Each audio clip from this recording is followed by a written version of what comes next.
Good morning. Good morning. I would like to say today, Happy Sunday. Does anyone recognize our Happy Sunday logo this morning? Does anyone know this guy up here? Old Charlie Brown and his buddy Snoopy? I hope so. If you haven't, you're missing some good cartoon time. Amen. Do you ever notice that Charlie Brown's kind of the guy who goes up and he goes down? He goes up and he goes down. He has those days where he says, I know nobody likes me.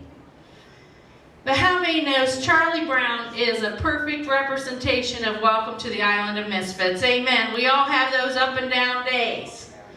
And we all are stronger together. Amen. Now, Charlie Brown made some real good friends. And I loved all the characters. They always reminded me of somebody. Lucy, Sally, her brother. But I would have to say my favorite one, and they all learned to get along. If we could be like kids and just love each other, amen, for how we are. But my favorite one was Pigpen, amen. Anyone ever love Pigpen?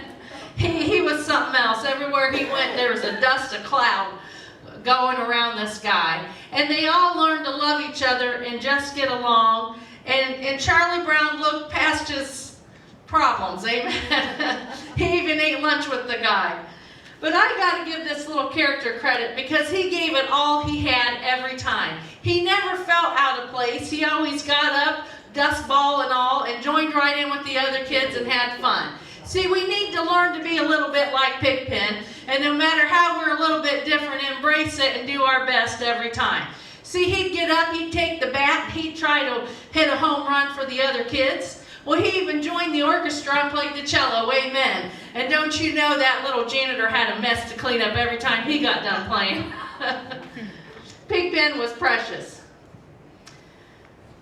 Sister Cherie, why are you talking about Pigpen? Because you need to learn to just be yourself. You need to learn to be who you are and embrace it. Because God clearly sees, He never sees us as we are. He sees us how we're going to be. When He looked at little Pigpen, He knew he was going to grow up and someday somebody was going to introduce him to the bathtub. Amen. So don't judge people as they are now. Look how they're going to be once they meet Jesus. See, what we are visible, God sees us on the inside, the invisible. And I encourage each one of you, if you feel like Pigpen sometimes, if you just don't fit in, welcome. Welcome to the Island of Misfits. We encourage you. We love you just as you are. And I'm here to tell you the Bible is full of misfits. God didn't write these things down so we could laugh at them like we do at Pigpen sometimes. He writes them down so we can understand each one of us comes from a different background, a different thinking, a different way of life. And God uses it all for His glory. So today I'm going to talk about another misfit.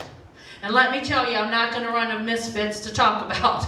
This Bible's full of them. But today we're going to talk about Rahab. How many knows Rahab needed God?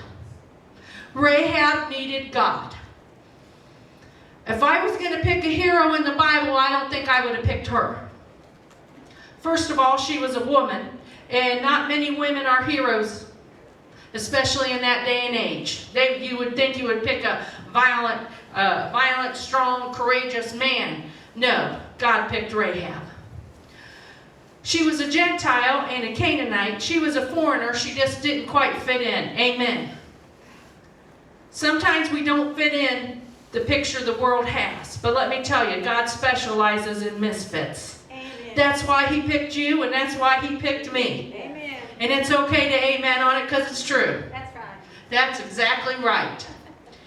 See, she was living in a day of judgment. Did you know that? In her day, God would have these things going on and go, I've judged it, I've decided, I'm done with these people. And He sent Joshua to go in there, clear it all out. But I'm thankful that we don't live in a day of judgment, we live in a day of grace. Amen. We live in a day of grace. And I'm here to tell you, if you live in a world of judgment, you're wrong. That's right. You're wrong. God says live in a day of grace. We live in a day of grace. this is real interesting. The Bible tells us she lived in a wall. Sister Cherie, what are you talking about? She was from Jericho, and she lived on the wall. They had a wall that went all around the city. This wall was wide. It says